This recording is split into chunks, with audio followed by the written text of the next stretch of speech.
को लोग दिखाई दे रहे हैं।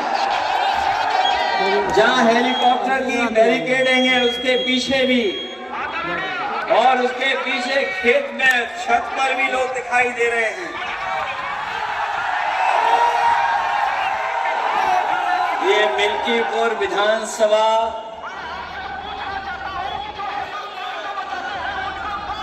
ये हमारा जो फौजी लाउड स्पीकर लेकर के बोल रहा है, हम और आप लोगों को तो परेशान भारतीय जनता पार्टी ने किया ही है, लेकिन ये हमारे फौजी को बहुत सताया है भारतीय जनता पार्टी ने। बताओ हमारे फौजी भाई सुनाई दे रहा है कि नहीं दे रहा है, ये बताओ पहले। ये सुनाई दे रहा है फौजी भाई? आपको बहुत सताया है कि नहीं सताया, ये बताओ पहले। ये वो लोग हैं,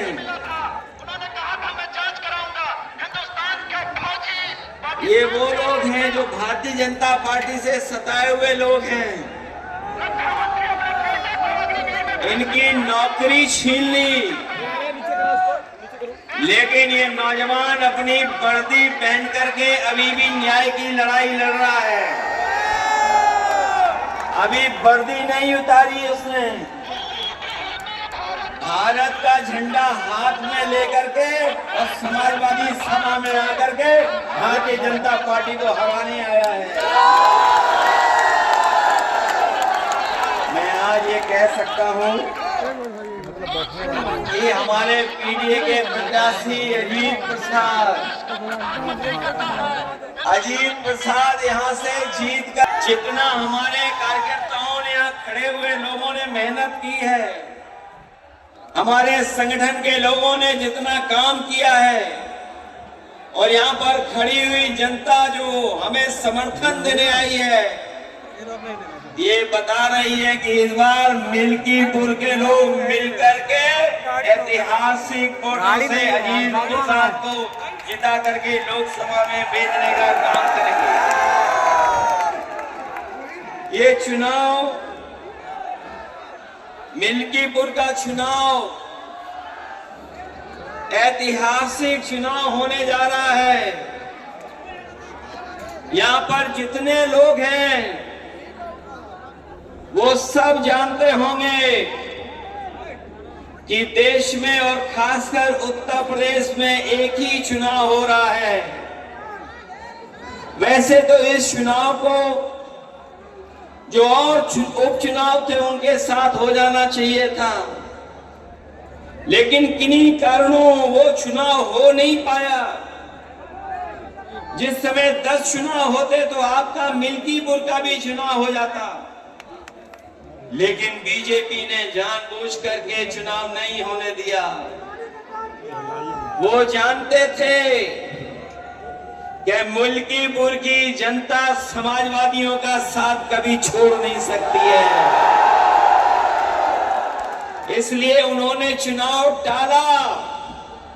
हम लोग भी इंतजार करते रहे कि कब तक टालेंगे, कब तक टालेंगे। जो चुनाव से भागेंगे जनता उनसे हिसाब किताब कर करके उन्हें मिल्कीपुर से बाहर निकालने का काम करेंगे। ये चुनाव जो होने जा रहा मिल्कीपुर का चुनाव, ये चुनाव नहीं चुनौती है। मिल्कीपुर का चुनाव तो है ही है, नहीं चुनौती भी है। ये चुनाव जनता बनाम शासन होने जा रहा है। ये चुनाव मतदाताओं में और प्रशासन के बीच में चुनाव होने जा रहा है। ये चुनाव न केवल अभी के परिणाम का संदेश होगा, बल्कि आने वाले समय में राजनीति की क्या दिशा हो उसका भी परिणाम, उसका भी संदेश मिल्कीपुर से जाने वाला है। मैं तो आज अपने कार्यकर्ता नेताओं से और मिल्कीपुर की जनता से आज मिलने आया हूं, लेकिन कई लोग गिनती कर करके बता रहे थे कि मिल्कीपुर के परिणाम की वजह से लखनऊ वालों को नींद नहीं आ रही है। वैसे तो जब से अयोध्या हारे हैं भारतीय जनता पार्टी के लोग सो नहीं पा रहे हैं। जब एक करवट लेकर के सोने की कोशिश करते हैं तो उन्हें उत्तर प्रदेश की हार याद आ जाती है, और जब वो दूसरी करवट लेटते हैं तो अयोध्या की हार उन्हें याद आ जाती है। आपने देखा होगा जिस समय लोकसभा में हम लोग पहुंचे थे, एक तरफ तो जीत का उत्साह था, जीत के उत्साह के साथ साथ आपके सांसद अवधेश प्रसाद जी से सब लोग मिलना चाहते थे। मैंने तो कई मौकों पर कई जगह पर लोकसभा के आसपास सांसदों को चलते हुए, कुछ लोगों को सेल्फी तस्वीर खींचते हुए देखा। ये सम्मान अगर किसी ने बढ़ाया समाजवादी पार्टी का, तो हमारी अयोध्या की जनता ने समाजवादी पार्टी का सम्मान बढ़ाया। और इसीलिए आपने देखा होगा हमने अपने आगे बैठाया उनको साथ। जब से आगे बैठाने लगे हैं, कई लोगों को बहुत सारे अलग अलग तरह के दर्द उठ रहे हैं। उन्हें समझ में नहीं आ रहा कि क्या कहें, उन्हें समझ में नहीं आ रहा है। उनकी वो भटक चुके हैं। वैसे तो पूरा देश दुनिया में महाकुंभ की चर्चा हो रही है, जो कहने को 144 साल बाद हो रहा है, लेकिन हमारे बहुत सारे जागरूक पत्रकार और जो एस्ट्रोनॉमी को समझते होंगे, नक्षत्रों की जानकारी रखते होंगे, वो जानते होंगे हर कुंभ 144 साल बाद ही होता है। कुंभ जो हो रहा है, जहां पर लोग जगह जगह से पूरी देश से लोग चल करके आए थे, एक वो कुंभ है और दूसरा मिल्कीपुर का यहाँ पर समाजवादियों का कुंभ हो रहा है। और ये जो हमारे मिलने का, एक दूसरे के साथ खड़े होने का जो मिलन का कुंभ है, ये एक बार फिर सांप्रदायिक राजनीति को हमेशा हमेशा के लिए खत्म करने का काम करेगा।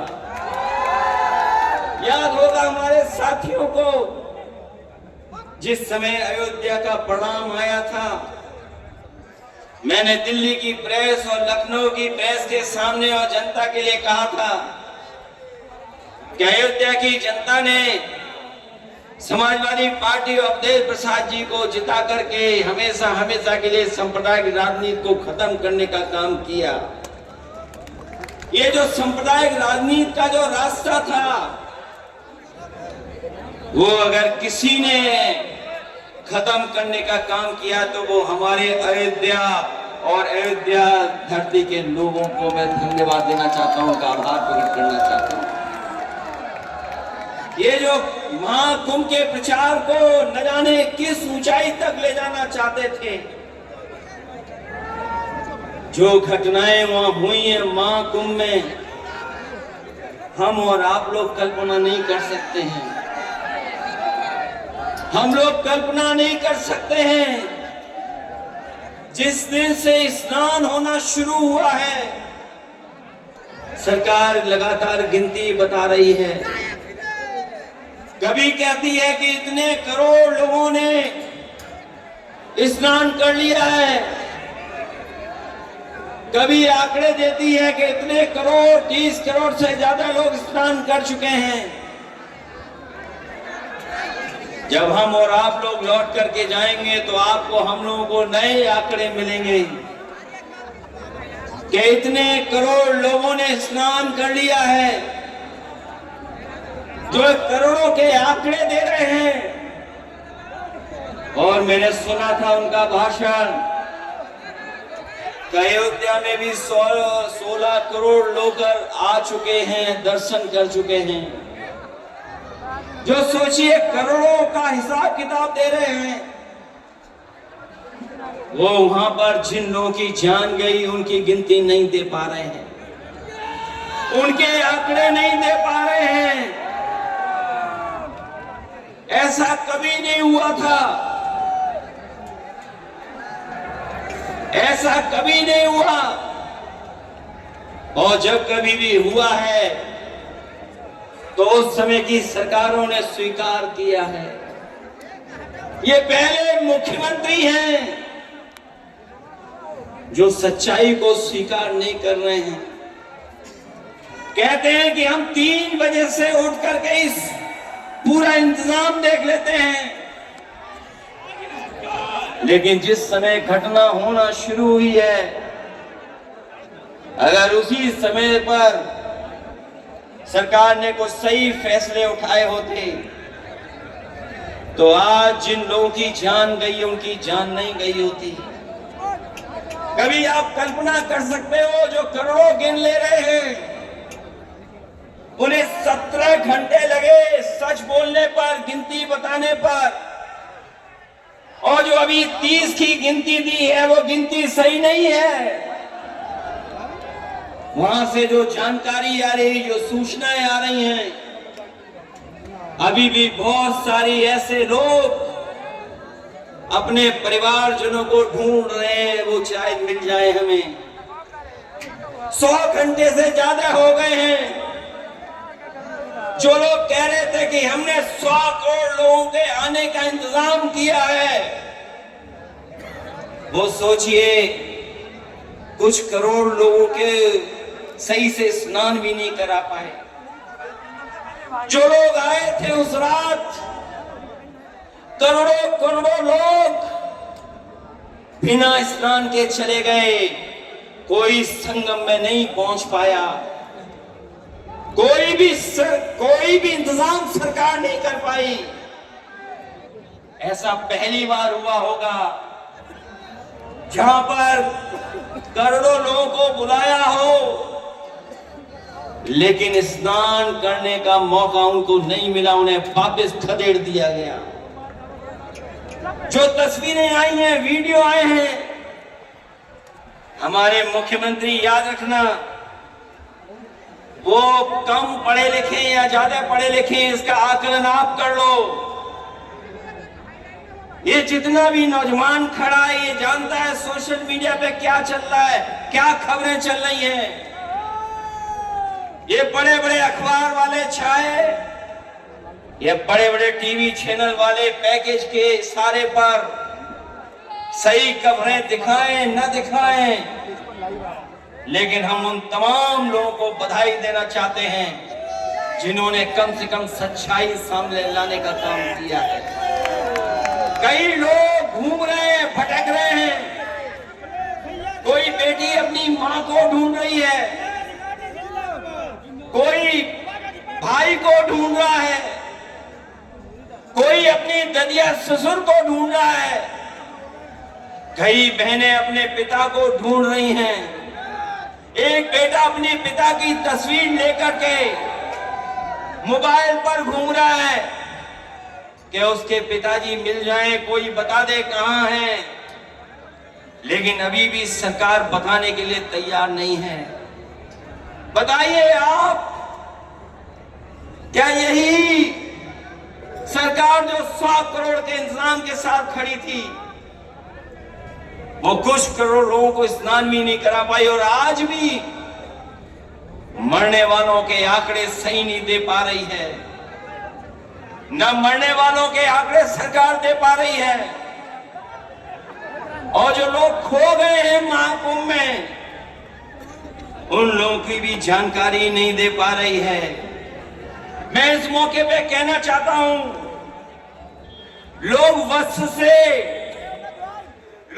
से नहीं विचार से योगी होते हैं।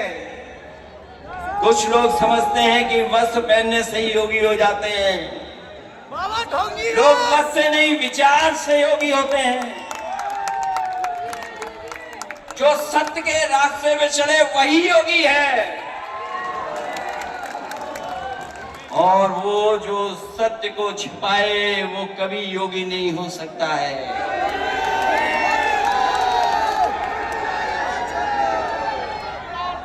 कहते हैं मृत्यु सबसे बड़ा सत्य है, और कुछ लोग ऐसे भी हैं जो मृत्यु पर भी झूठ बोल रहे हैं। हम और आप लोग हैं, बताओ मृत्यु से बड़ा कोई सत्य हो तो बता दो। और कुछ लोग ऐसे हैं जो मृत्यु पे भी झूठ बोल रहे हैं। इसलिए हम उन्हें कहना चाहते हैं कि कम से कम जो लोगों की जान गई है उनके कम से कम आंकड़े सही दे दो, अगर आप सत्य बोलते हैं, अगर सत्य के रास्ते पर हैं। और सतयुग से लेकर के कलयुग तक आप पूरी जानकारी कर लो, हमारे सनातन परंपरा कभी नहीं टूटी। संत महात्मा साधु समाज मुहूर्त के हिसाब से शाही स्नान करते हैं, उसमें नक्षत्रों का हिसाब से सहयोग बनता है। जब नक्षत्रों का सहयोग बनता है तभी शाही स्नान होता है। शाही स्नान का मुहूर्त भी होता है।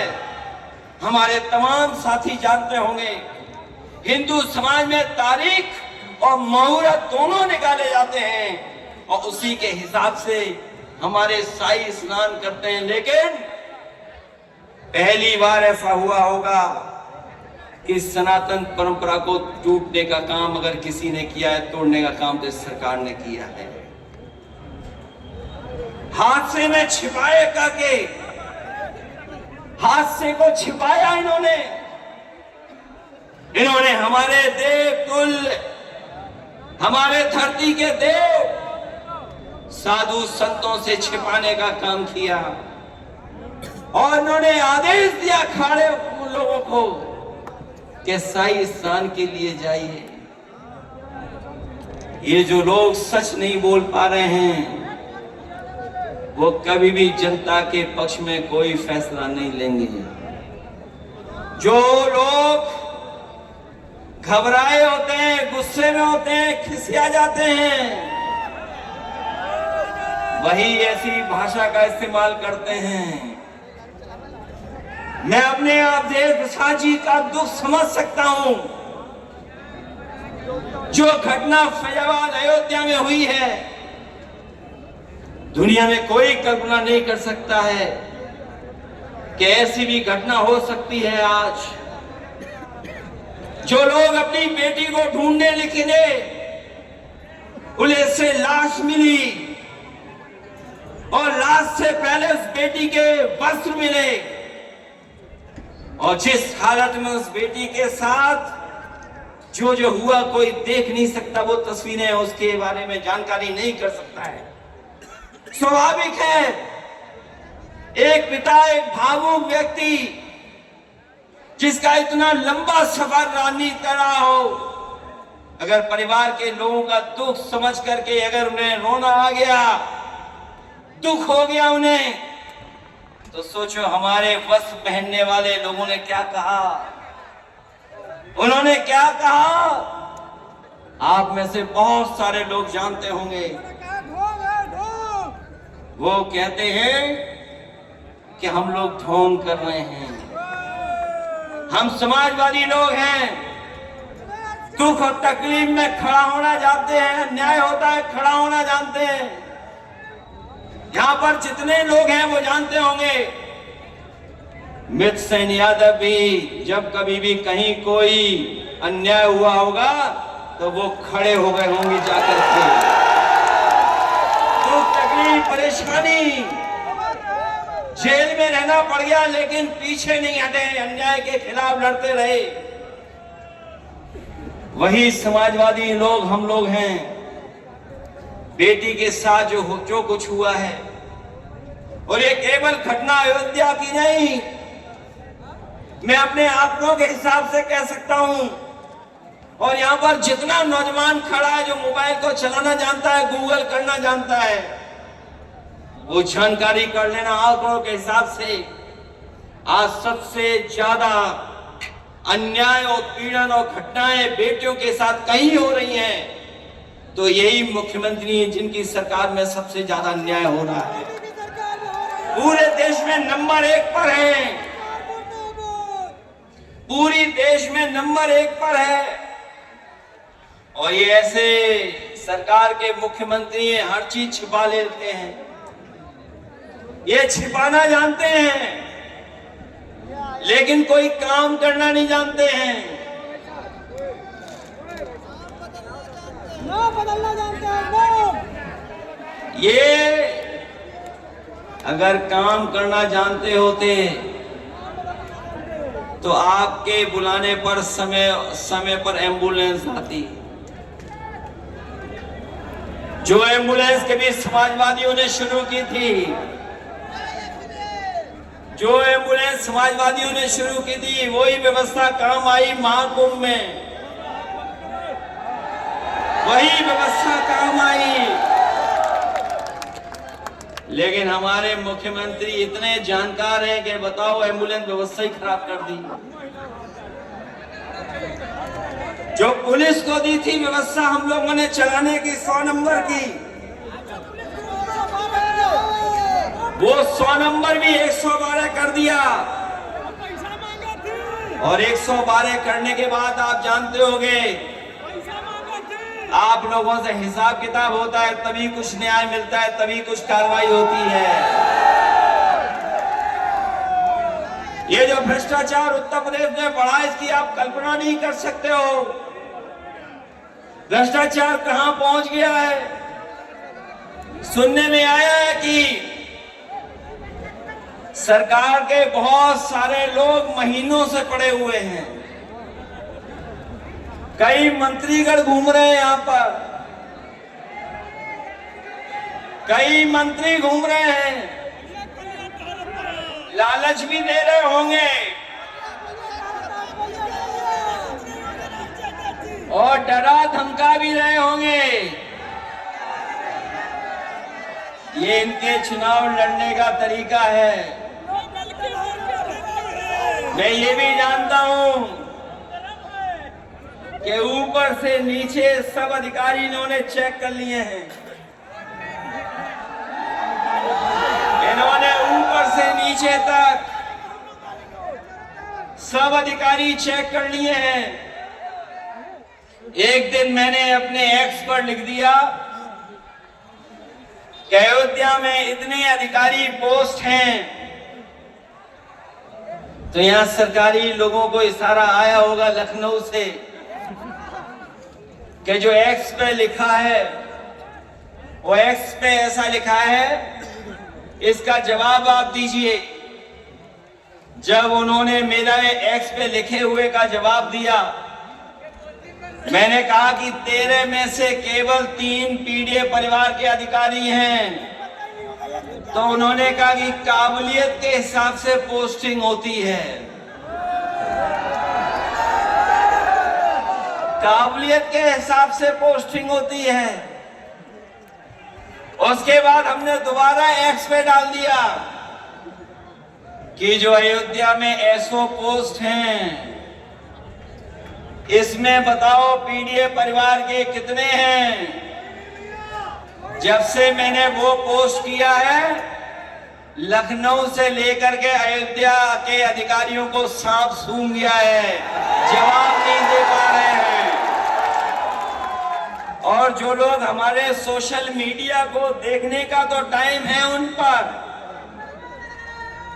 सुनने में आया है कि यहां पर आए थे हमारे मुख्यमंत्री जी, वो 9 बार तो आए हैं, और लगभग 9 मंत्री भी भेजे हैं और लगभग 9 मंत्रियों से गुप्त बैठक भी कराई है कि प्रधानों को कैसे डराना है, कोटेदारों को कैसे डराना है। हमारे शिक्षक भाई हैं, उनमें भी उन्होंने ऑर्डर एक साथ नहीं किया। जिनकी ड्यूटी लगी उनको ऑर्डर एक साथ नहीं किया, सुनने में आया एक एक कर करके ड्यूटी दी है। बीएलओ पहले ही हटा दिए, पर्ची भी छीन ली गई, पर्ची नहीं दी गई।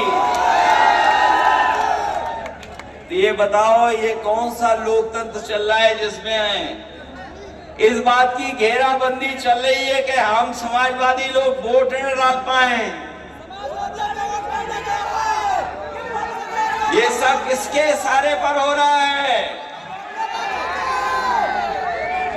ये किसके इशारे पर हो रहा है? ये जो लखनऊ में बैठे हैं, ये लखनऊ में बैठे हुए ऑर्डर कर रहे हैं और इतने जानकार है चीजों के, आप कल्पना नहीं कर सकते। हर चीज जानते हैं वो, लेकिन जो काम उनका है वो काम नहीं कर पाते हैं। जो काम उनका है वो नहीं कर पाते हैं। हम पे और हमारे लोगों पे क्या आरोप लगा रहे हैं कि हम परिवारवादी हैं, हम परिवारवादी लोग हैं। लेकिन आप तो गोरखपुर के पास रहने वाले लोग हो। अयोध्या कितना दूर है गोरखपुर से, वो जानते ही नहीं है। हम परिवार वाले लोग पूरे के पूरे सबको परिवार मानते हैं। और सच्चाई तो ये है कि हमसे पहले अगर किसी ने परिवारवाद की शुरुआत की है तो मुख्यमंत्री जी ने खुद शुरुआत की है। और उनके मामा गोरखपुर में नहीं होते तो योगी जी भी उत्तर प्रदेश में नहीं होते। ये बात पता है आपको कि नहीं पता है? सुनने में आया है कि उन्हें हमारे गांव की जानकारी पूरी है। हमारे गांव की जानकारी पूरी है। मैं जब लखनऊ से चला तो मैंने सोचा मिल्कीपुर के किसी नौजवान को इनाम जरूर देकर के आऊंगा और इनाम उसी को दूंगा मैं जो योगी जी के गांव का नाम बता दे। अगर कोई नाम जानता हो तो हाथ खड़ा कर दे। मैं अपनी जेब में आपके लिए इनाम लेके आया हूं। कोई गूगल मत कर लेना कोई भी। अरे मैं जानता हूं आप लोग गूगल कर लोगे। हमारे उत्तर प्रदेश के मुख्यमंत्री गूगल करना भी नहीं जानते हैं। और नहीं मानते तो पता कर लेना, वो नहीं जानते गूगल करना। गूगल करना जानते होंगे क्या? सोशल मीडिया के बारे में जानते होंगे क्या? और अगर सोशल मीडिया के बारे में जानते होंगे तो केवल इतना टाइप कर दें कि हैशटैग महाकुंभ भगदड़। उन्हें पत्रकार और अखबारों की जानकारी से नहीं, उस सोशल मीडिया से पूरी जानकारी मिल जाएगी कि आखिरकार सच्चाई क्या थी, कितनी भगदड़ मची, कितने लोगों की जान चली गई, न जाने कितने लोगों की चप्पल छूट गई, कपड़े छूट गए और जो सामान छूटा आप कल्पना नहीं कर सकते हो। उसको जेसीबी से उठा करके ट्रॉली में भर करके इन्होंने फेंकने का काम किया। और सुनने में ये भी आ रहा है कि जो ट्रैक्टर से भर करके सामान लेके गए, जो जेसीबी से सामान भरा गया, उसमें लाशें भी थी, सुनने में आ रहा है। जो लोग कहते हैं कि हम लोग विकास के खिलाफ हैं, मैं उससे कहना चाहता हूं अयोध्या के विकास के खिलाफ समाजवादी लोग कभी नहीं रहे, और ना हम हैं आपके विकास के खिलाफ। जिस समय लोकसभा में मैं बोला या कभी प्रेस करने आए अयोध्या के हमारे साथी, ये रुजदी मियां खड़े ये जानते होंगे, पवन पांडे ये जानते होंगे, आनंद सेन ये जानते होंगे, यहाँ के लोगों की जब कभी तकलीफ परेशानी हुई वो सरकार के सामने गिड़गिड़ाते रहे, रोते रहे, लेकिन सरकार ने कभी मदद नहीं की। हमारे अयोध्या के नेता यहां से लेकर के वहां खड़े वो जानते होंगे। मैंने एक बार वीडियो देखा कि एक बहुत सम्मानित प्रतिष्ठित बुजुर्ग अपने पूरे कपड़े उतार करके सरयू नदी में खड़े हो गए और उन्होंने अपने जनेऊ की कसम खा करके कहा कि मैं वोट बीजेपी को नहीं दूंगा, मैं अपना वोट नहीं दूंगा, बेटे को नहीं दूंगा, और बेटे के बेटे को कह के जाऊंगा कि बीजेपी को वोट नहीं दूंगा। तो याद कीजिए, पवन पांडे उन परिवार के लोगों को मैंने बुलाया था। वो लोग एयरपोर्ट में जमीन देना चाहते थे, लेकिन वो मुआवजा चाहते थे।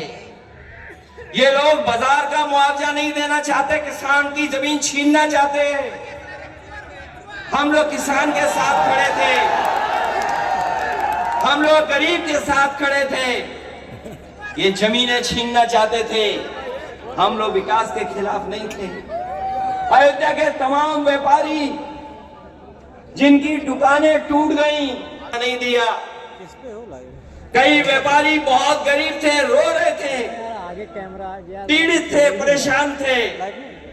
अगर उनका किसी ने दुख दर्द समझा, उनकी